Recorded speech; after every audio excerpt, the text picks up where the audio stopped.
and author, professor, doctor. He's a doctor,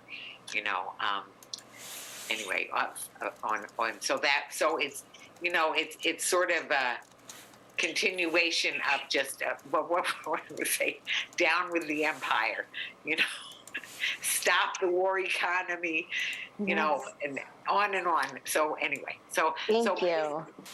Yeah. So basically, we'll just have share a little on our values, and then for you all to talk about what's going on now, some of the efforts, where we've made some progress, where there's still so much that still needs so desperately to be done, and then ending up with how people can help. What do we hope people will do? So. Sounds good. Okay. Facebook so I think I tried. Oh, go ahead, Richard. Sorry. I was going to say Facebook said they're ready whenever we are ready. Okay. I think I tried to friend you on Facebook, Richard, so I can help boost the event. But if you're able to just then put the link of the Facebook Live into the chat, then we can both probably do that here, if that's easy. Huh. No one's ever asked me that before. If it's complicated, don't worry about it, because I think I was waiting for you to accept, but... Oh, wait, I'll accept it right now. Okay, I'm on Facebook as we're talking here.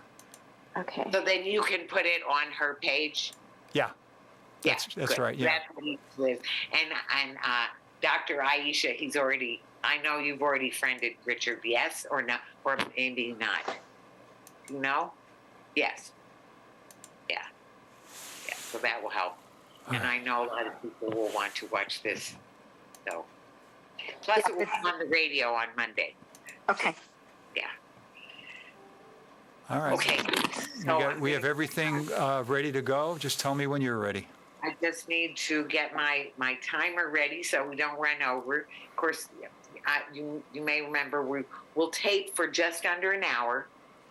So I'm going to set my timer for 57, 58 minutes like that. I just started it. So, okay, so the timer is running? Timer is running. Okay, put your hands in front of your face. When you clap your hands, you're on the air. Welcome to Talking Peace, being recorded by Richard Wicca of Think Twice Radio in the home of the future. Thank you so much, Richard. And also being broadcast on WBNY, Buffalo's original alternative 91.3 FM, which is at our beloved Buffalo State, SUNY Buff State. And so tonight we have another very, very critically important and really alarming situation to talk about, which is Yemen can't wait. Is that Yemen has been in crisis, has been bombarded and blockaded and suffering very mightily. We have two real experts and sheroes, and it makes me think of our local group. We have a local group, We Are Women Warriors, which I'm part of. I'm Vicki Ross. I'm with the Western New York Peace Center and the Interfaith Peace Network. But anyway, so we have two sheroes with us. And so I'll go in our Haudenosaunee tradition here on Haudenosaunee land that we acknowledge and are grateful to our Haudenosaunee friends. So we'll go counterclockwise. So I see Jehan Hakim. So Jehan, who is just a first time on the show, we're so gratified and grateful that she is willing and just made the time to come on. And you're busy, coordinating and chairing the Yemeni Alliance Committee that has worked so hard and very recently, especially hard. Welcome. Assalamu alaikum, Jehan. Thank you so much. Alaikum salam, and peace and blessings be unto everyone. Would you like me to do an intro or pass it on to Aisha? I'm gonna pass it to Aisha, and then we'll when you can tell certainly more about what you do and or how that threads into all the work that you're doing and doing so beautifully. And so Dr. Aisha Jumaan, friend of the show, she's been on our show. We're always very proud. and as the executive director of the Yemeni Relief and Reconstruction Foundation, who has worked very, very hard, who was just there, whose daughter is there now in an internship, and who knows very well what's going on and what needs to be going on, which is not what's been going on. So, assalamu alaikum and welcome, Aisha. Wa alaikum assalam, Vicki. Honored to be with you and with Jehan and with Richard. So I think let us just start a little bit with values. So we just, like, what is a prime value that you want us to think about as we are here together, that you want us to uphold in this conversation and in this work? And I'll ask you, Jehan, first. So in the Haudenosaunee, they go counterclockwise. So Jehan. Well, I think I would love for listeners in the world really to think of the people of Yemen as people who have goals and dreams and challenges just as we all do, keeping in mind that there's no difference between those of us with privilege here and those of our people back home in Yemen who are unfortunately have been targeted violently. And they're just like everyone else. They have families and kids and have the same concerns. It's just they happen to be miles and miles away, stuck in this brutal cycle. Right. Thank you. Thank you. It makes it so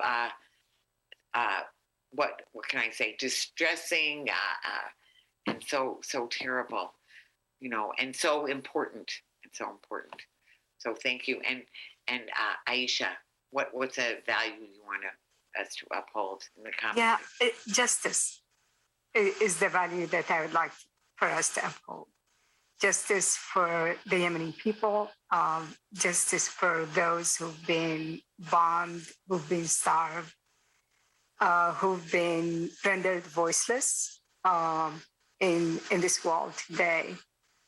So I would like justice for the 16 million people in Yemen today who are hungry. I'd like justice for the 5 million children in Yemen today who are hungry. I'd like justice for the hundreds of thousands who've died silently in their homes because of the blockade that's imposed on Yemen by the US-supported Saudi coalition. So yeah, I would like to see justice. Well, thank you. Thank you for that. And I want to uphold, I think that in both of those things, it comes so strongly of truth and love. Because the truth is that, this is just another example of the greatest purveyor of violence in the world, my own government, for one. So another example of that, of the enabling of the war, of enabling of war crimes, the war economy. So that truth of the suffering, as Cornel West says, the condition of truth is that it allows suffering to speak. And he says that justice is what love looks like in public. So love very much of our families in Yemen, they are part of our human family together. So I'm very, very thrilled to have you here to tell the truth and in love about what's going on in Yemen. So with that, I would just say, which either one of you want to start with, well, the basic situation, which you already started really to tell about in a way, Aisha, by those numbers, so if maybe Jehan, if you want to just start with how did we get here? What happened that we got here to this point? Sure.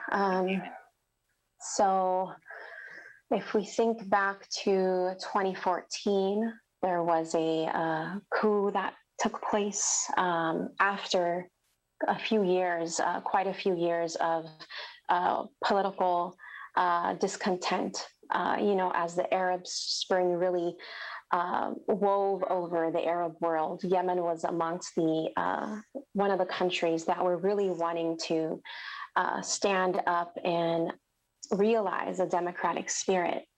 And that went on for a few years until 2014, where the Houthis, or Ansarullah, took over the capital and a civil war began.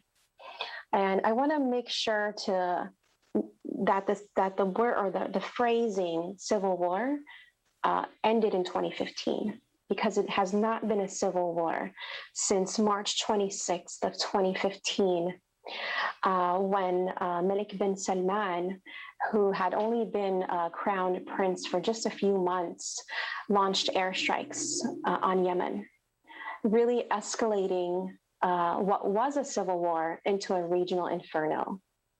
And it has not been a civil war since. It was called Operation Decisive Storm. And that intervention began as a mission that was supposed to be temporary, just to last for a few months. But here we are, over 6 years in, and it's been over 6 years since the Saudi-led US-backed war on Yemen has been raging.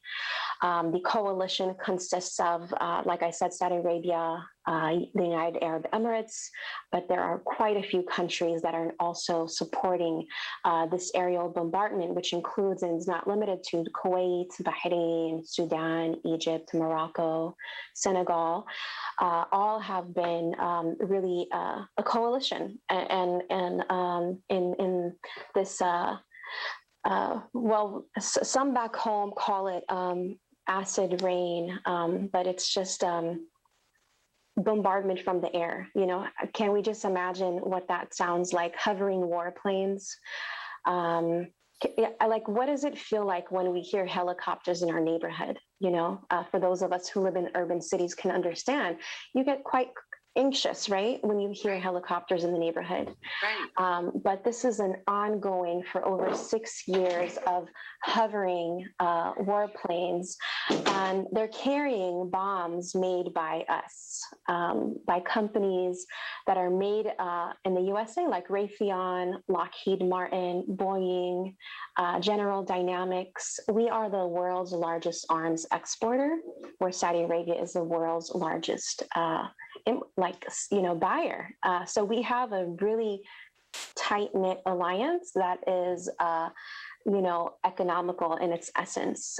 Even when we look at the exchange with crude oil, there's give and take there, right? We provide arms and we rely on them for oil. So basically, since 2015, there's been an nonstop aerial bombardment, in addition to a naval and a sea and air blockade. So that means over 80% of Yemen is unable to receive water, medical aid, and fuel. And fuel is really essential. When we think about fuel, we think about cars, right? But fuel is essential to keeping the infrastructure going in any country. Like, hospitals rely on fuel. Just what is an infrastructure without fuel? Do you know what I mean? So this has basically been the reality for over 6 years. But I want to note these last 2 weeks have been increasingly violent. There have been almost consecutively for over 2 weeks, there have been nonstop carpet bombing. And when I heard about carpet bombing, when Israel was doing that to Palestine, I wondered, what in the world does that mean? And I think I wanted to just mention to viewers, in case it's new to them also, is that if you look at how a carpet covers a surface on the floor, it expands, right? There's a huge mass that's covered by this carpet. And this is what carpet bombing does. It's mass violence. It covers a pretty big span of space. That means people, homes, water plants, schools, school buses, you know what I mean? So it's been all of that for over 6 years. So just so heartbreaking, so terrible. I want to say, when you're talking about this relationship between Saudi Arabia, excuse me, and the United States, I just think symbiosis at its worst. There's everything bad about that picture. Everything bad about that picture. And I want to, I think it would be good to come in a little bit to, first of all, thank you for that beautifully descriptive and accurate description of what has been happening and where we are now. And this, the fact that things have picked up and gotten even worse is just so terrible. I'd like us to talk a little bit too about this arms sale, the most recent arms sale, and the U.S. And let's talk about the U.S. part of it. I like to talk about that because that's the part for those of us who are here in this country, especially those of us, living here or citizens of here. We are in the belly of the beast, and the beast is in this symbiotic relationship with another beast that's all about militarism and just war. So if we could talk about the arms sale and the Biden administration. Aisha, do you want to say something? Yeah, I do want to say something relative to what Jehan described. She described it extremely well. Yeah. I just want to say that before the Saudis started their airstrikes on Yemen in March of 2015, many different factions had actually already reached an agreement. It was moderated and led by UN envoy to Yemen, Jamal bin Umar. And they were looking for a place to sign that agreement. So the civil war was about to end as all the fighting forces had agreed to a peace agreement. And they were thinking of even signing it in Riyadh in Saudi Arabia. And the Saudi basically, when they started bombing, they knew the Yemenis have already reached an agreement. They knew that there was no need for them to intervene on anybody's behalf because an agreement had been reached. Right. Yet they decided to go and do that. In my mind, I think the most accurate reason for why the Saudi did what they did in Yemen is a report that was published by the German intelligence in 2015. Basically, in that report, what they were saying is Mohammed bin Salman wanted a fast way to become the crown prince because it was his cousin that was the crown prince, and that his getting into war in Yemen and his aggression on Yemen he thought was going to be, like Jehan said, 2 weeks to 2 months. He would be a national hero. He would be propelled to be the next in line to be the king. So it has nothing to do with Yemen. It has everything to do with a psycho Saudi Arabia. So I'd like that to be clear, that the fact that they keep saying multiple reasons for why they intervened in Yemen and why they have an aggression on Yemen, it has nothing to do with Yemen or the Yemeni people. Right. Well, and I just want to say, I was privileged to be at a workshop, in a summit, really, an all-weekend summit done by Code Pink I can't remember what year it was, but on Saudi Arabia and all the atrocities. And they've only gotten, continue to get worse and worse, from that, which was, I'm going to say, it was like around that time is my guess. I don't think it was during Trump. It was before Trump, for sure. So yeah.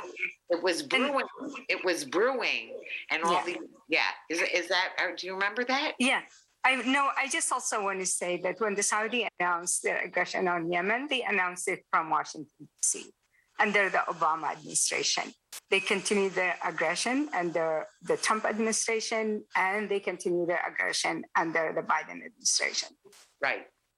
And now it continues now. And that was what I wanted to say about, because this latest effort. Now, first of all, the Biden administration that said, and I know, again, one of you, so maybe Jehan, because I know you'll remember the words better than I will, of what he exactly said, what all those empty words and lip service, what they actually before they go on to go ahead and do this.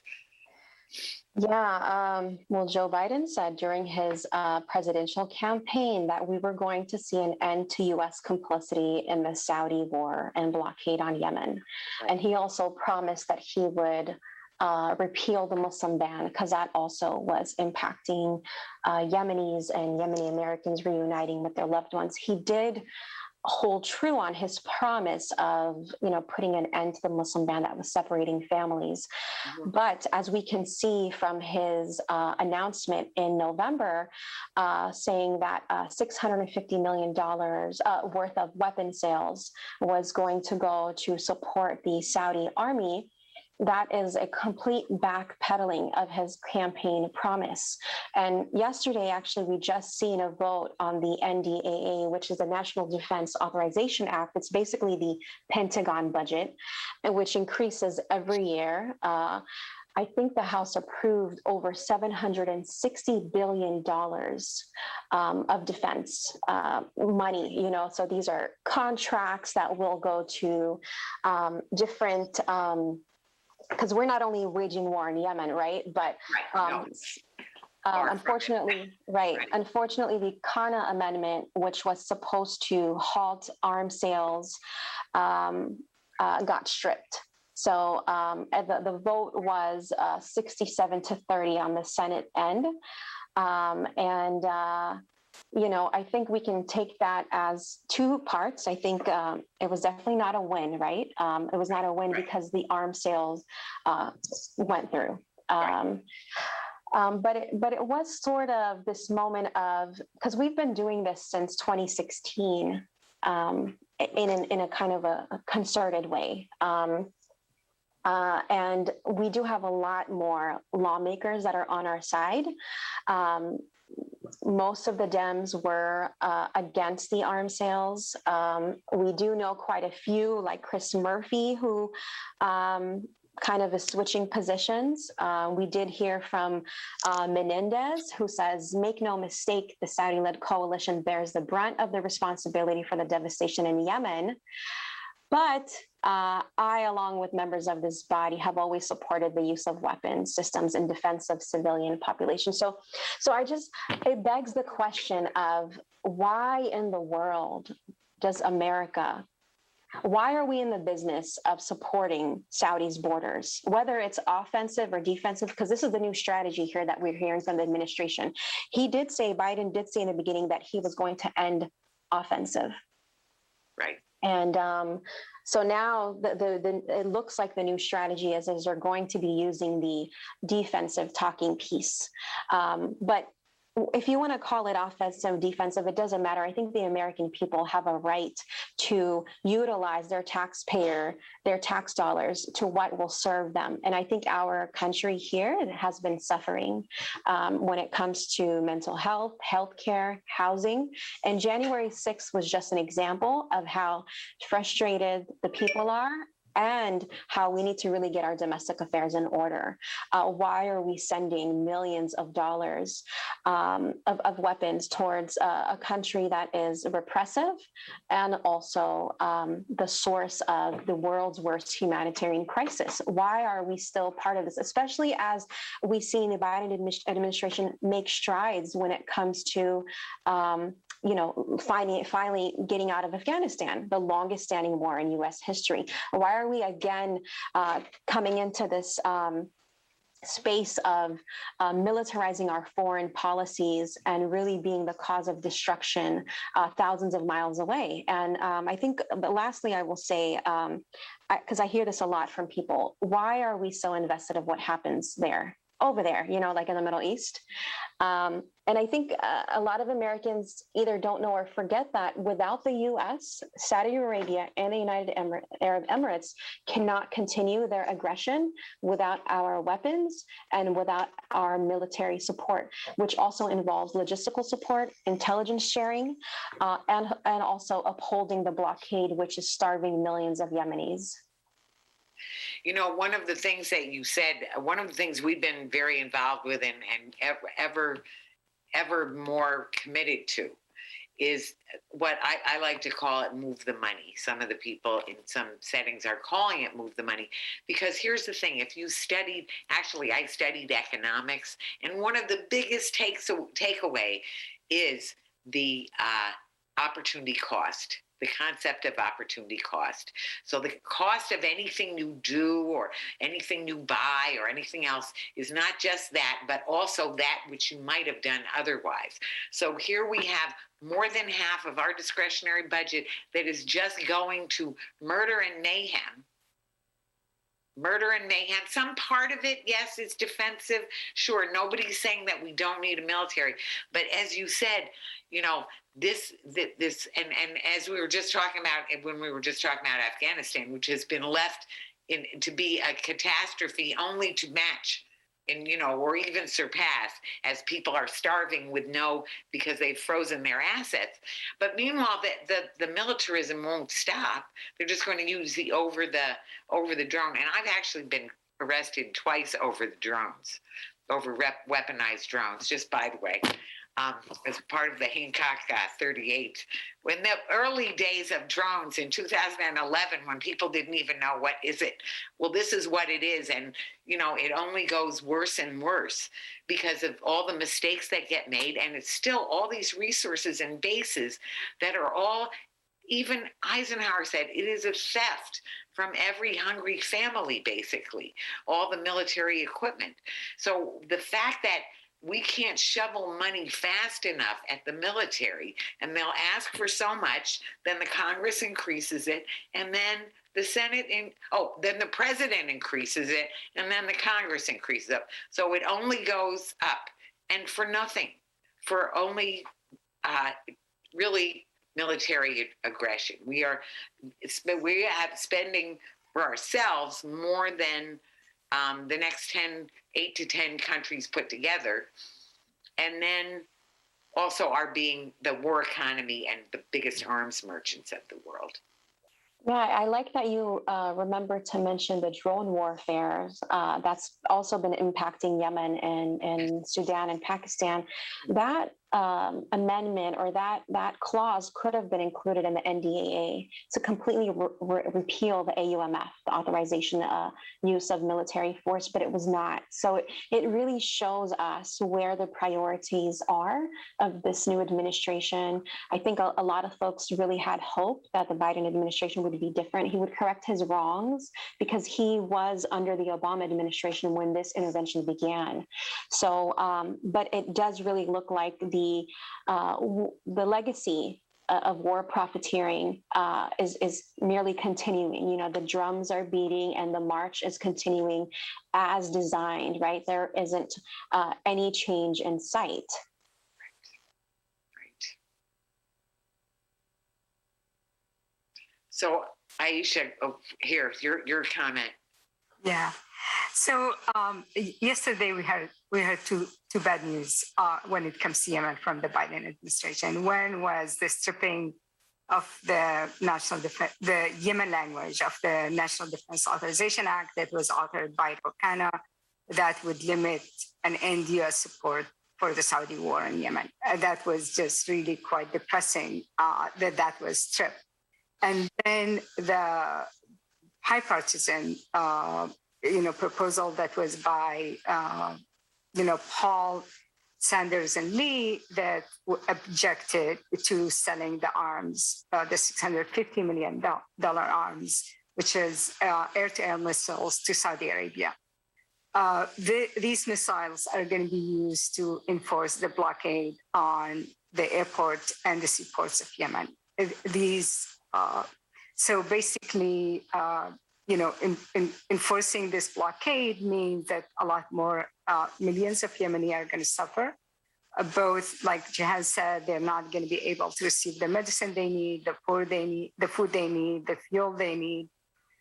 Fuel has been restricted of coming into Yemen since June of last year.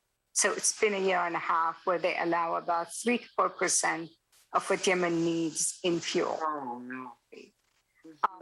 So that has, of course, devastating effect in all aspects of life, whether it's at the hospitals, whether it's transporting food from one area to another, just every, even industry, the people, and it's also there, for me, it is other than the military war in Yemen, there is an active economic war on Yemen as well. And it's purposeful. And the intent of it is to produce famine. I don't know what they get from that. The idea is that the local population, like all sanctions, are going to, revolt against the rulers. This never happens. Only the people get hurt.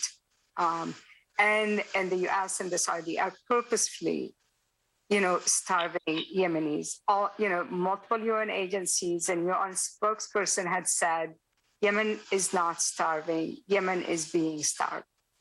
And this is, and to see yesterday, the Senate approve, $650 million worth of weapons that's going to enforce the blockade on a country that's already starving is just unfathomable to me. I just don't understand. How can they consciously do this? How can they, during the holiday season, when they are, being with their loved ones, where they are celebrating, don't think of the impact of their decisions on a country with 30 million people?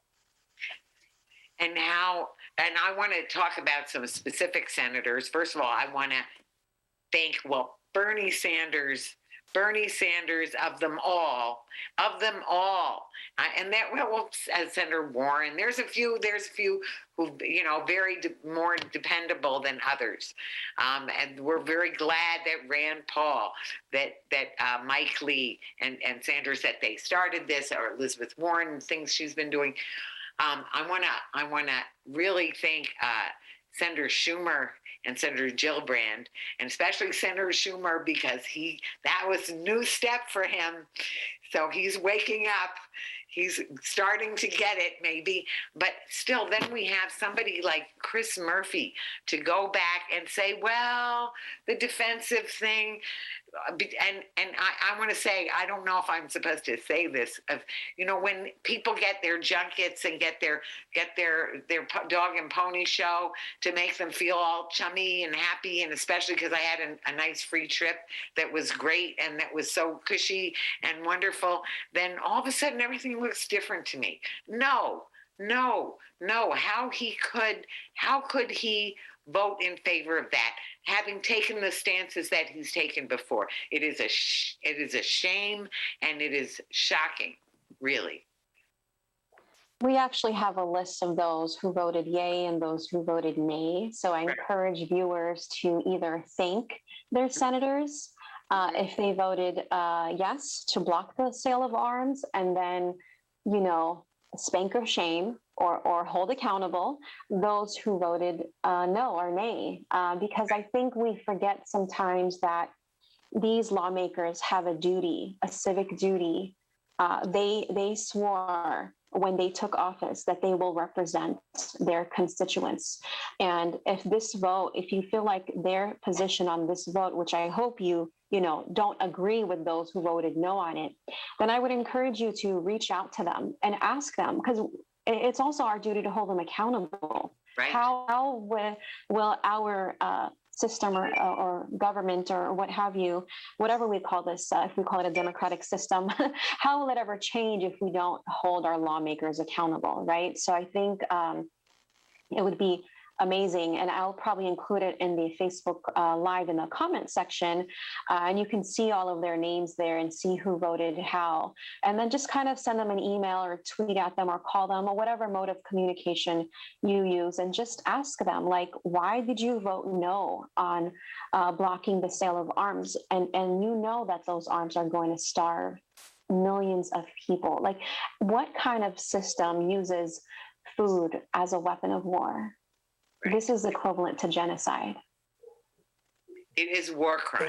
There are multiple war crimes going on. and the U.S. is enabling them or even committing them in some cases. Yeah. I want to add, go ahead, Vicki. Sorry. No. I was just absolutely on holding them accountable and yes, responding on the vote. We have to really let them know and let them know again and again. There is a disconnect also between what the American public wants and what these senators voted on yesterday. Yes.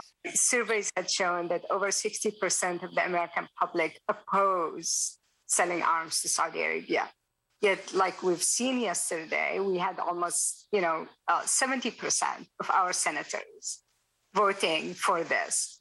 That is a total disconnect with what the constituents want from them to do. And so we do so I'm just supporting what you and Jehan said, is that we need to hold them accountable. We vote them into office, not the Saudis or their lobbyists or, the war industry lobbyists. We're the ones who put them in their office. They're there to serve our interests. And so I agree that they need to hear from us. I do want also to a shout out to my senators in the state of Washington. Both have supported blocking the sale to the Saudis, Senator Murray and Senator Cantwell. I'm quite disappointed with my representative, Adam Smith, who stripped the NDAA from the Yemen language from the NDAA that would end U.S. support for the Saudi war on Yemen that Joe Kana had drafted. So yes, we have our senators did quite well. Unfortunately, my representative did not. Right. No, we have so much work to do that when we were just talking about it just before talking about the military-industrial congressional complex. Sometimes I call it the military-industrial congressional contractor, prison industrial, and because I like to call it Fear Inc. That is all the efforts to control, intimidate, incarcerate, or even kill. All those efforts, they get the money without the questions. Right? They get we can't shovel the money over there. And especially in the Congress, where the lobbying by these munitions, war profiteers, let me call them what they are, war profiteers who are merchants of death, that they are carrying the day. All the fear-mongering and war-mongering that goes on, it's all at the behest of people and of a mindset that is all about, what do they call it? For the U.S., we're that we, it's the project for the new American century, basically, and all what do I want for that word? That unquestioned hegemony, complete hegemony that we think we ought to have over the world. No, we have a world that's in crisis with the potential to actually end all of the climate crisis by having a nuclear crisis. That's how bad we are now. We want to have a whole nother generation of nuclear weapons and all the warmongering that's going on. And again, this is part and parcel of that same whole thing, where these people, because they're getting the money, as you said, for the representatives, Congress people and senators who are not representing what the people want.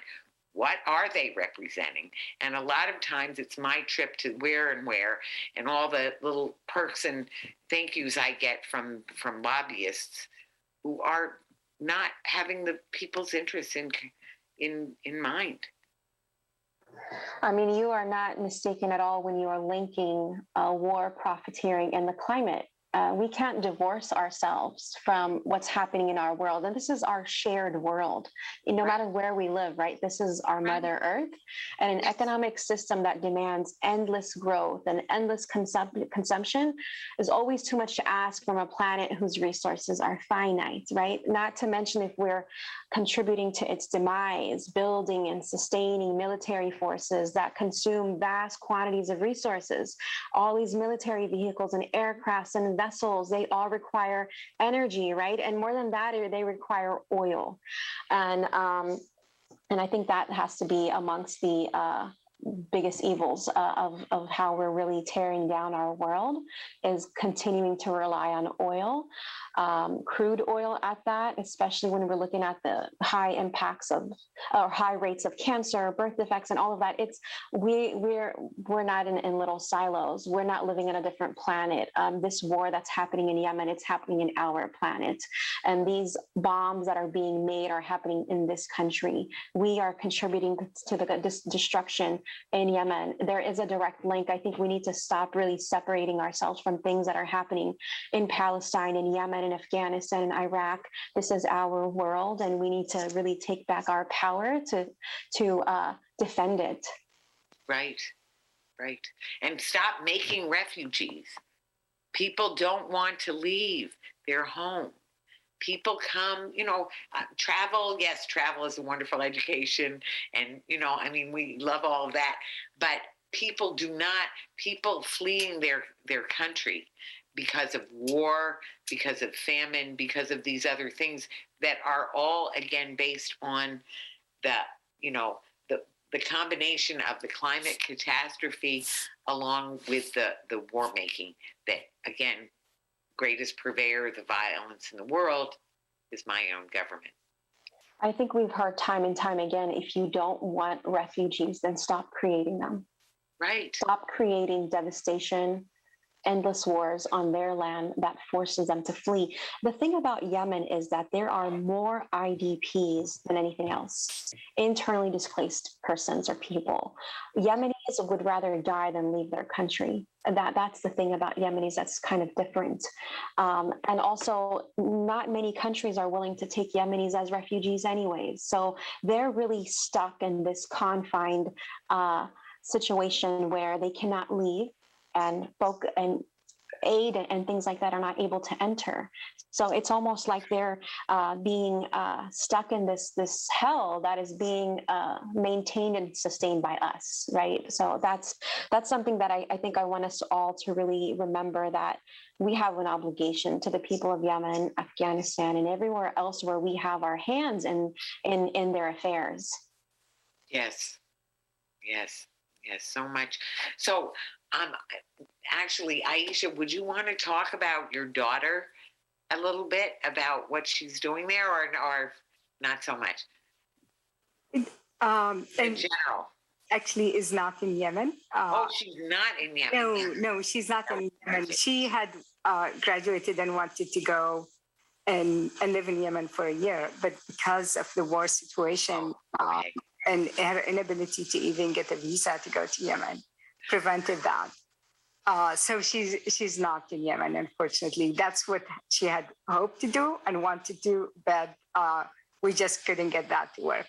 Well, it's so weird to say, because I want to say you said unfortunately, so I guess I'll go with that. But, she really wanted to be in Yemen. She wanted to be there, but also, it's just, the dangers and the dangers. I know, so we had hoped that Muna Manasar, who is a local Yemeni woman, would be on this call to hear from you all, because we have a very large Yemeni community in Lackawanna County, in the city of Lackawanna, just south of Buffalo. And she actually, when things just started, I think there was a new onslaught or something like that. I mean, there was a time when she was there where she just got out with the skin of her teeth when everything shut down or something. And she just barely got out in time. And she was being interviewed on one of the national networks as somebody on a boat or on a something getting her out of there. But people, it's like you said, people want to go. And so even when your daughter, it's like they're, because the love, when we just had an intern who was just, or former intern, who was talking about holding up the value of home. Now, this was in the context of talking about Afghanistan. Well, the concept of home, again, because that is home. When you love it, when that's your country, when you've lived there, and we can often, and it's our world too, so that people who've traveled or lived in different places, we can love all of those places. But especially when it's your special home, then it's just such a heartbreak and such a difficult thing to even figure out where to be and what to do because of survival and when that conflict, in safety versus where I was in Yemen for September and October. So I spent 2 months there, and it was important for me to be there. Right. It was important to experience what a lot of people in Yemen are experiencing. Just traveling to Yemen, it took me 4 days to get home. You go through so much hardship just to get to Yemen because of the blockade on Sana'a airport.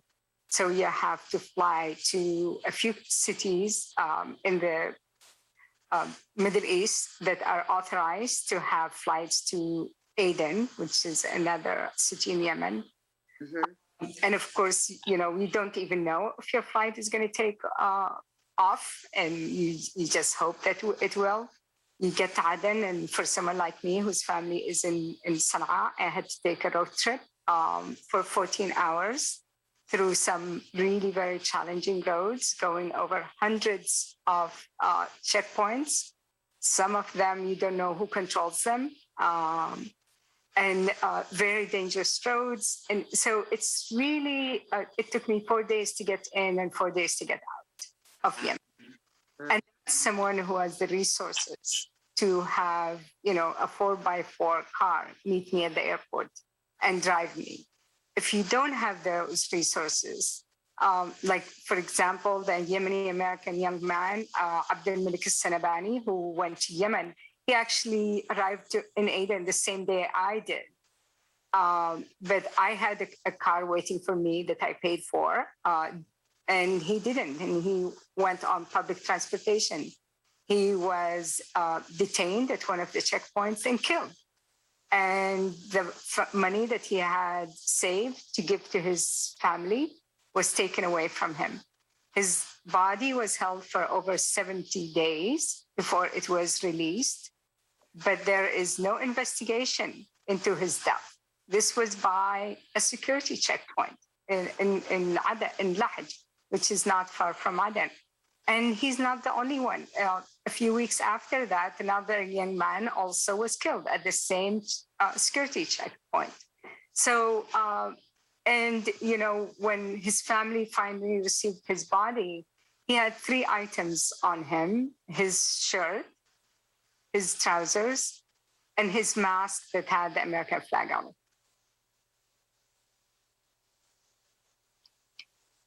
That's the reality of people traveling into Yemen.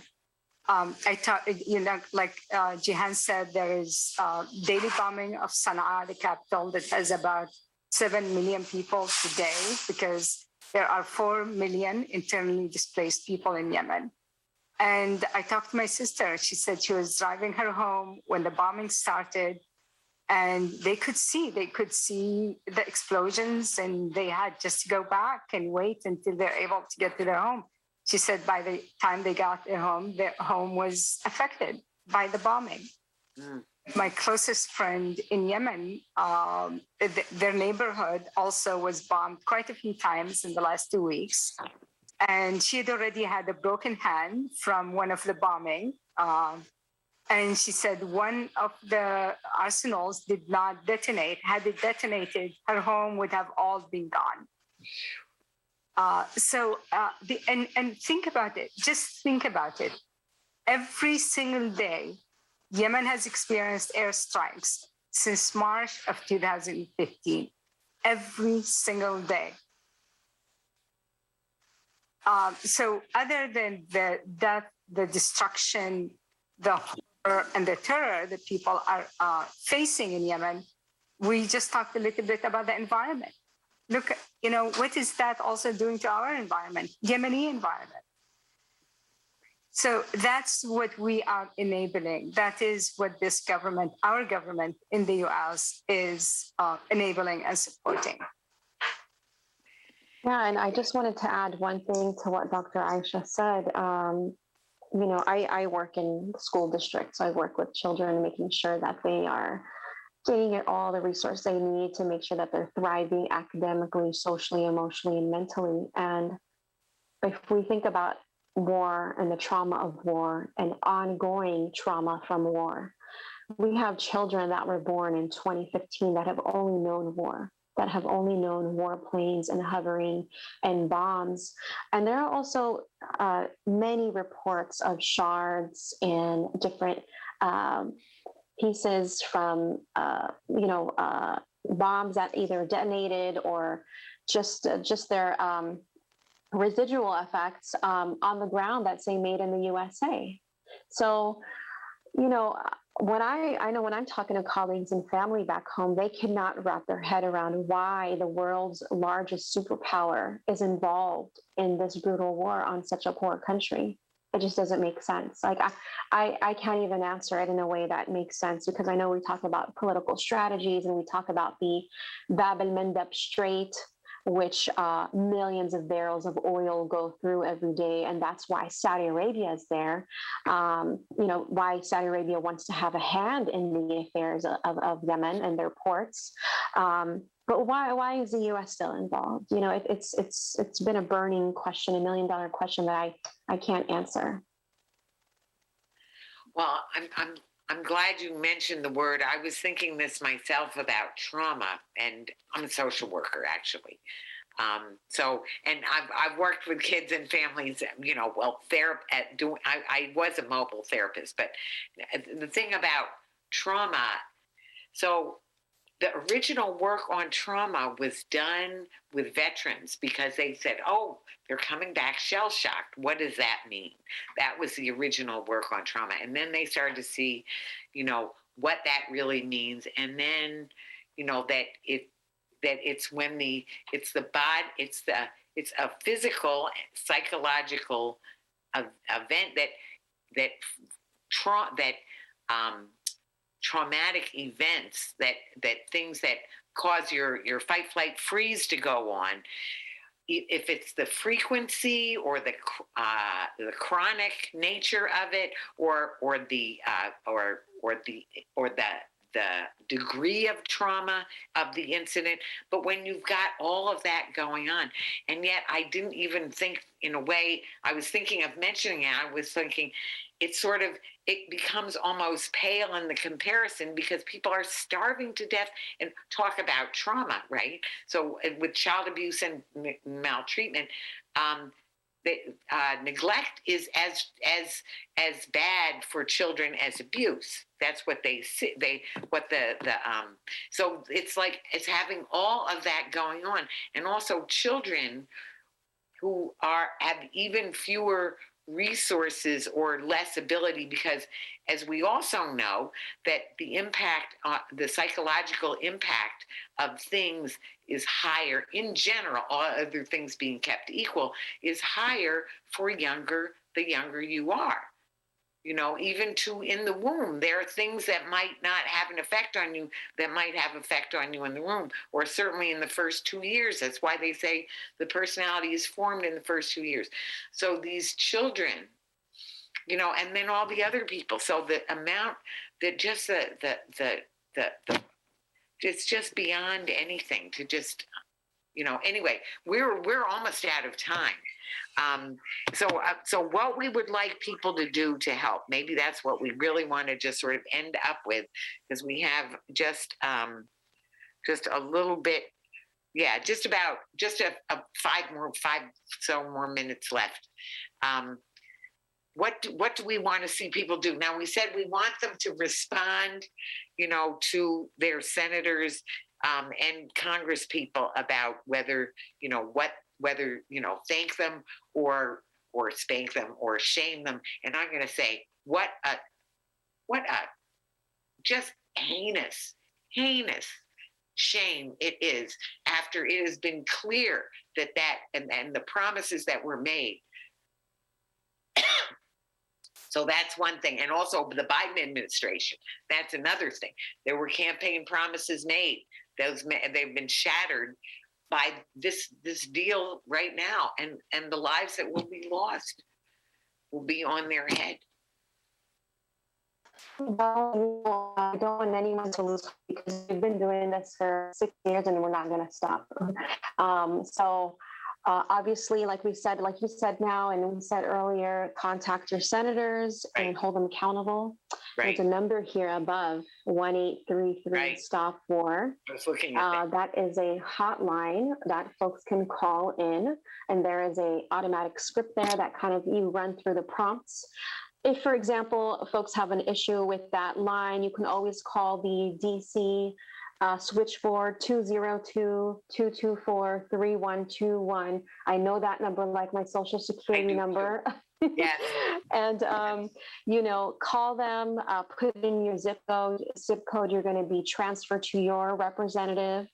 And what we are looking for now is for progressive lawmakers to introduce a war powers resolution that will really force the administration to take a deeper look into where American policy stands when it comes to Yemen.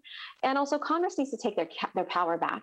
How long will we continue? This is no longer Trump's war, right? We don't have Trump in office to keep blaming, Trump is in power.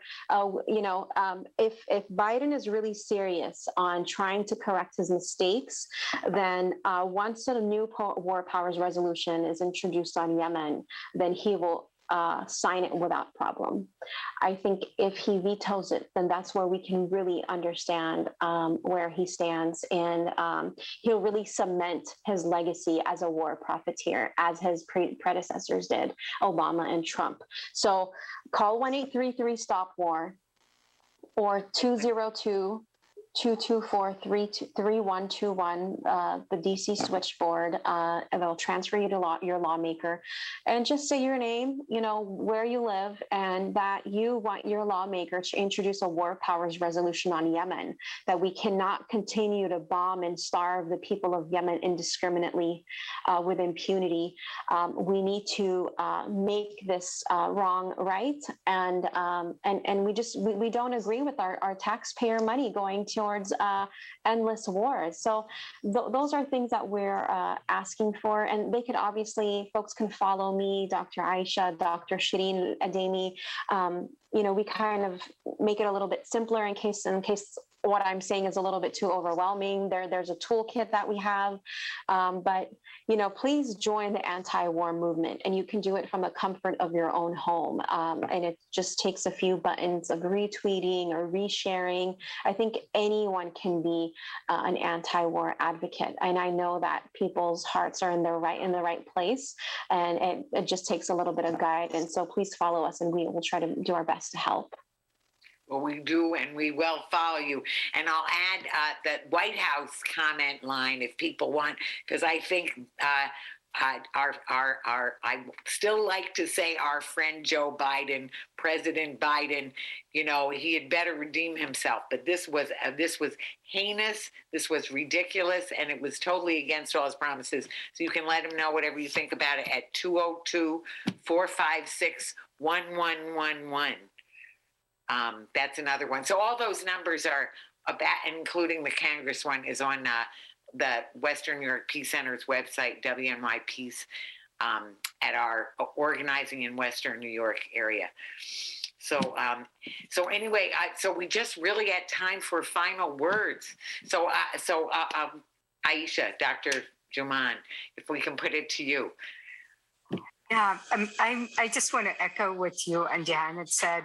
please call your representative, call your senator, and tell them we need to end all support to the Saudi-led aggression on the Yemeni people. When the war power resolution is introduced, we would like the representatives and senators to vote in favor of it. This has already passed before under the Trump administration, and Trump vetoed it. So we would like to pass it again now, and hoping that the Biden administration will repent, because they really need to repent for their sins against the Yemeni people. Yes, yes. And Jehan, anything, final word? I just really, really appreciate you all and appreciate your listeners. And if I can say one last plug, if those who are in a financial situation to support, I strongly encourage folks to donate to Dr. Aisha Jumaan's organization called YRRF, Yemen Relief and Reconstruction Foundation. Ending the war is on multiple fronts. We need to end this war, but Yemenis need to eat as well. So if you're in the position to donate, please do. YRRF is the only organization that we promote and support. So if you're able to give, especially during this holiday season where folks are feeling very giving and generous, please give to Yemen. And thank you so much. Well, thank you so much. Thank you so much, Jehan. Thank you so much, Dr. Aisha. Thank you so very, very much, both of you, for all the work you're doing. Thank you, Richard, also for our producer. But anyway, we are just so grateful for both of you for all the work, and we will get it done. We have to get it done. So we'll keep right on, and we'll keep working. This is Talking Peace, and we've been talking peace together in truth and love. Thank you so much.